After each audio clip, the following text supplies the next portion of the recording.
আমার মূলত ইফতার করার নিয়ত হয়ে গেছিলো যে মাঠের মধ্যে একটা টিউবওয়েল আছে, টিউবওয়েলে পানি খেয়ে ইফতার করে মসজিদে নামাজ পড়বো। তো আল্লাহর রহমতে কমপ্লিট হয়ে গেছে, ধরে বাড়িতে দিছি। আসসালামু আলাইকুম।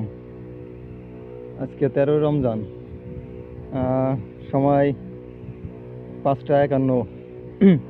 তো এখনও আমি আমার দানা খেতে স্প্রে করতেছি। ইফতারের বেশি সময় নাই, মোটামুটি এদিকে আছে 10-20, তো 20-22 মিনিট আছে আর কি। তো এখন আমার স্প্রে করতেছি, এখনও অনেকখানি বাকি আছে।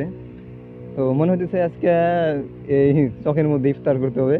ইফতার বলতে কি, ওই দিকে টিউবওয়েল আছে, টিউবওয়েলে পানি খেতে হবে, পানি খেয়ে ইফতার ছাড়তে হবে আর কি। তো কষ্টকারে হয় আমার কাছে মনে হচ্ছে না যে কষ্ট, ঠিক আছে, আমার কাছে ভালোই লাগতেছে। রোজা রেখে যে করতেছি, স্প্রে করতেছি, ভালোই লাগতেছে, কারণ ফসল অনেক ভালো হয়েছে।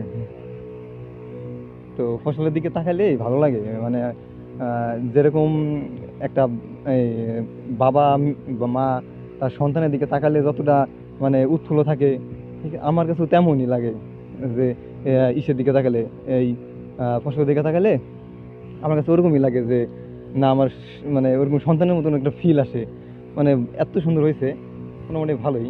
এই যে কদমগুলা কি সুন্দর, ভালোই লাগতেছে। তো এবার অবশ্য মনে হইতেছে দাম একটু কম হবে, কারণ এবার ফলন ভালো হয়েছে তো সবারই, আর তুলনামূলকভাবে অনেক চাষ হয়েছে। তো আলহামদুলিল্লাহ, ফলন ভালো হলে পরে দাম একটু মানে মোটামুটি থাকলেই আলহামদুলিল্লাহ।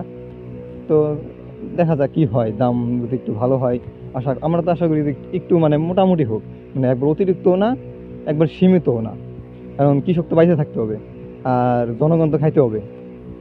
তো দেখা যাক কতটুকু বাজার ব্যবস্থা কেমন থাকে। তো বাজার ব্যবস্থা আমার মনে হয় কি মোটামুটি থাকলে ভালো, মানে অতিরিক্ত চড়া না, আবার ডাউনও না, মোটামুটি একটা থাকলে পারে কৃষকও বেঁচে থাকতে পারবে এবং কি জনগণও বেঁচে থাকতে পারবে। তো সূর্য আর বেশি নাই, ওই যে হালকা দেখা যায় না অবশ্য, তলায় যেতেছে। তো আমার মনে হয় যে আজকে এখানে ইফতার করতে হবে। তো দেখা যাক বাসায় যাইতে পারি কি না, গেলে তো গেলামই, নাহলে পরে এখানে ইফতার থাকতে হবে, কিছুই করার নাই। তবে অনেক সুন্দর একটা মুহূর্ত কাটাই দিচ্ছি, আশেপাশে লোকজন খুবই সীমিত, হাতে গোনা 2-1 জন। আলহামদুলিল্লাহ 6টা বাজে, আর মাত্র 12 মিনিট সময় আছে, বাড়ি যেতে লাগবে 3 থেকে 4 মিনিট। ইনশাল্লাহ বাসায় যাই ইফতার করতে পারবো, সমস্যা নাই।